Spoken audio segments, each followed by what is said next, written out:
Hey everyone, I'm John Maple and welcome back to JW Review. In this series of videos discussing the governing body of Jehovah's Witnesses, we've so far taken a look at two of their claims to authority. The most recent video taking a look at their claim that Jesus predicted a faithful slave that would be appointed to take the lead and provide spiritual food at the proper time. If you haven't seen it yet, check it out by clicking on the info card or the link in the description. Another claim that the Organization of Jehovah's Witnesses make is that Jesus appointed his faithful and discreet slave and selected the Watchtower Society in the year 1919 to be his earthly organization. This is important because if it's true, if there is definitive proof that Jesus selected the organization, then naturally that's the group that we'd want to align ourselves with.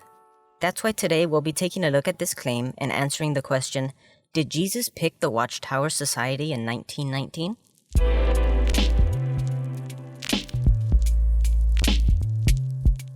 The Watchtower Society places huge emphasis on the year 1919 as a year of prophetic fulfillment. They teach that, according to Bible prophecy, Jesus would at some point inspect Christian religions from all over the world. This would lead into a period of testing and refinement to see who were his true followers and who were not. And that would conclude with the faithful and discreet slave being appointed and the true religion being selected and symbolically freed from captivity from false religion, referred to by the witnesses as Babylon the Great. The Society claims that this period of testing and refinement started in 1914 and that they were finally appointed and selected by Jesus in 1919. Now, does the organization have any biblical precedent or proof to substantiate this claim? It was difficult finding one place or source that provided all of their reasonings for the 1919 doctrine. Whenever it's mentioned in an article or a publication, it's mostly mentioned as a matter of fact, with the assumed position that it just happened in 1919, case closed. A lot of their arguments for the year 1919 are scattered in bits and pieces throughout the publications over the years, and this is what I was able to piece together from their most recent publications.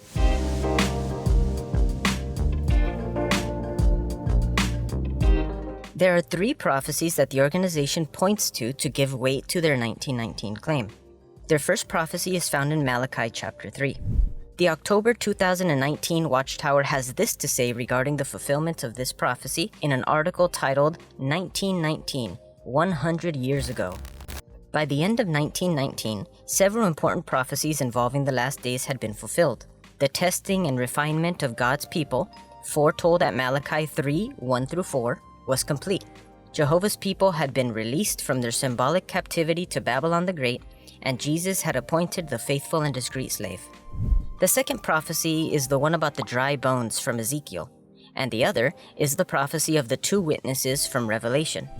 Teaching Box 10b from the book Pure Worship of Jehovah, Restored at Last, had this to say regarding these two prophecies and how they're connected to 1919. The vision of dry bones foretells a very long period, which turned out to be many centuries, that ends with the coming to life of a large group of God's people. The prophecy about the two witnesses describes a short period, fulfilled from late 1914 to early 1919, that ends with the coming to life of a small group of God's servants. Both prophecies depicted a symbolic resurrection, and both prophecies saw a modern-day fulfillment in 1919 when Jehovah caused his anointed servants to stand on their feet, leave their captivity to Babylon the Great, and be gathered in the restored congregation.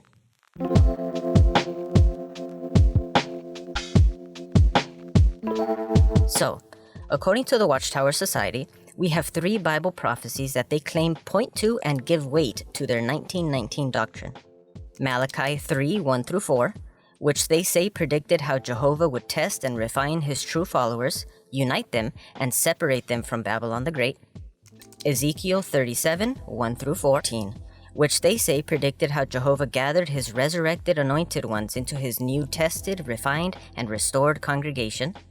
And Revelation 11, 1-13, which they say predicted how Jehovah appointed a small group of anointed brothers to be the faithful and discreet slave. All of these were supposedly fulfilled in the year 1919 with the Watchtower Bible and Tract Society. The first thing that comes to mind for me is this. None of these prophecies mention the Watchtower Society or anything having to do with this organization. The organization applies these three prophecies to themselves when nowhere in the Bible does it ever mention them once. What if Bob the Mormon reads to you these 3 prophecies and says that these were fulfilled in 1830 when God selected the Latter-day Saints as his earthly organization? Or if Jane, the Seventh-day Adventist, tells you that these 3 prophecies were fulfilled in 1863 when God selected the Adventists as his true followers? Would we accept these arguments from them at face value? Most likely not. So we shouldn't expect anyone to just accept these arguments from the Watchtower Society either. Anyone can claim that these prophecies point to them as the one true religion. And if we're not going to accept their arguments at face value, then there needs to be a way to factually and objectively test these claims. There needs to be actual evidence. So, let's briefly examine the 3 prophecies that they point to and the reasonings behind it. Now, I'm not going to read all of the relevant verses here, as it is a lot to read, but I highly recommend reading each prophecy in its entirety and seeing for yourself if there's any biblical indication that this applies to the Watchtower Bible and Tract Society in a grand future fulfillment.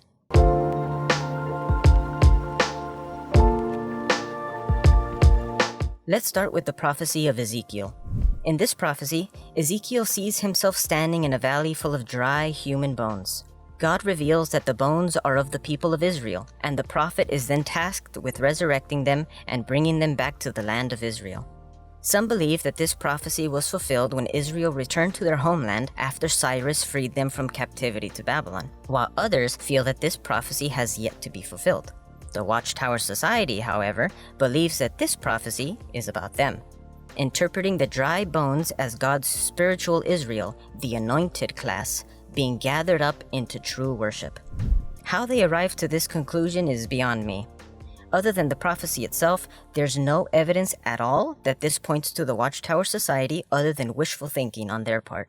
So we can pretty much discard this prophecy as an argument for their 1919 doctrine.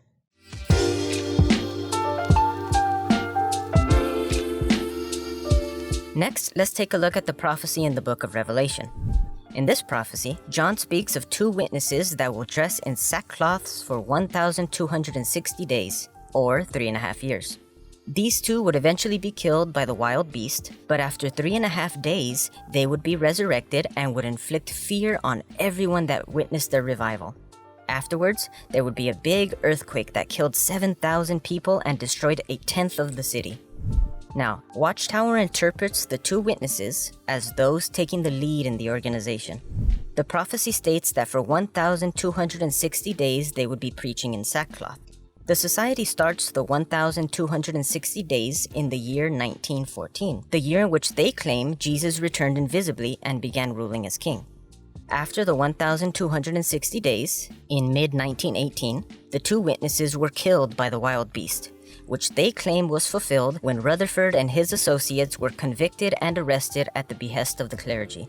Then, after 3.5 days, which the society claims is symbolic for 9 months for some reason, the 2 witnesses were resurrected when Rutherford and friends were released from prison. No modern-day application is given to the 7,000 people that died or the partially destroyed city of the prophecy. Now, a few notes on this prophecy. First, for it to work, Watchtower requires that the beginning of the 1,260 days start in the year that Jesus was supposedly enthroned. So they started in the year 1914. Without the year 1914, this prophecy falls flat, and there is no way to get to the year 1919 as the year that Jesus selected the Watchtower and appointed his faithful slave. Now, there is absolutely no biblical basis for Jesus' enthronement in the year 1914. But that's a whole other video in itself, which I'll hopefully go over in the future. But for now, with no connection to 1914, this prophecy simply does not work. Second, why is it that the 1,260 days are literal, but the 3.5 days mentioned later in the chapter symbolically represents 9 months? Who decides what is literal and what is symbolic when the scriptures themselves don't differentiate? Third, the 7,000 people dead and the partially destroyed city is a pretty big part found towards the end of the prophecy. Why is there no modern-day application for this? Why do they flat out ignore this part of the prophecy? And fourth, there is absolutely no proof that the arrest and release of Rutherford and the other brothers in 1919 have anything at all to do with the death and resurrection of the 2 witnesses of Revelation. This prophecy simply makes no sense, and it seems like a pretty obvious attempt at cherry-picking and selectively applying scriptures to fit with their 1919 doctrine.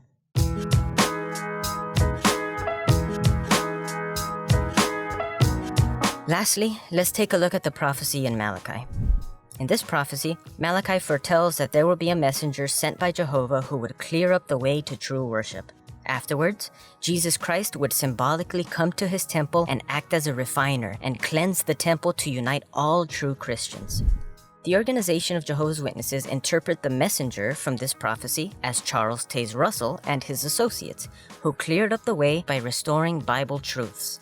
Then Jesus, acting as the refiner, began to cleanse the temple, which they say symbolized all Christian religions on earth at that time.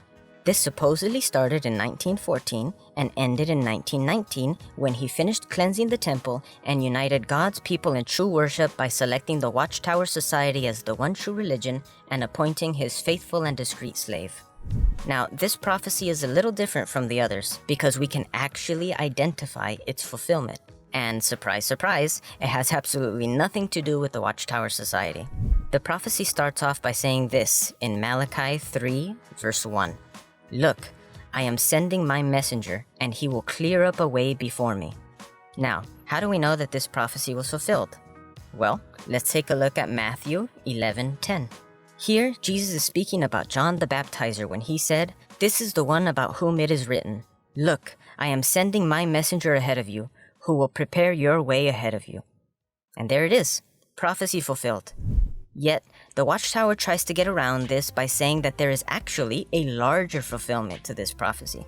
Now, of course, this brings up the question, where in the Bible does it say that the prophecy in Malachi has two fulfillments, a small fulfillment and a large fulfillment?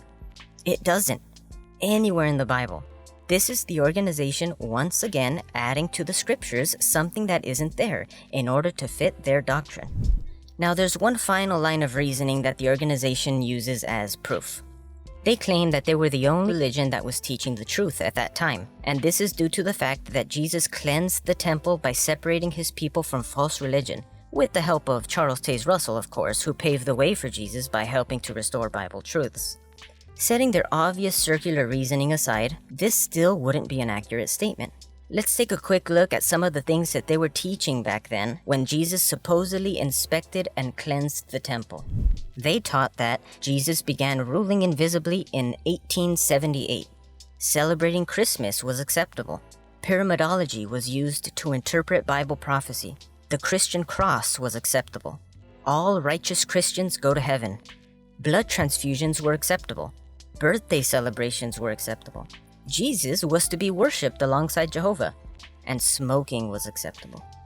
Now, setting aside the doctrine of New Light, which also has no biblical basis, by the way, but that too is a topic for a whole other video, the organization expects us to believe that Jesus inspected all Christian religions on earth between 1914 and 1919 and said, "Hey, this Watchtower Bible and Tract Society is neat. They're teaching Bible truths. Yep, they're the ones I'm gonna pick to represent me on earth. Gabriel, prepare the oil. I'm about to anoint my faithful and discreet slave." After reviewing everything that they were teaching back then, does Jesus selecting the Watchtower and appointing his faithful slave make any sense at all? Either Jesus is a terrible judge of character and he picked the wrong religion, or he did pick the correct religion, but the Watchtower since then has heavily apostatized throughout the years and have vastly strayed away from the Bible truths that Jesus himself inspected and approved of.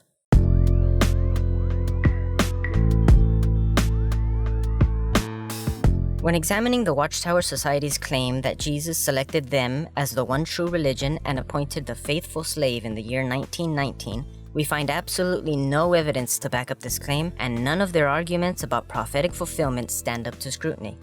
We saw that because the three prophecies don't mention Watchtower or any details related to the organization, any person or religious organization can claim that these prophecies apply to them. And if we won't accept their claim at face value, why should we accept Watchtower's?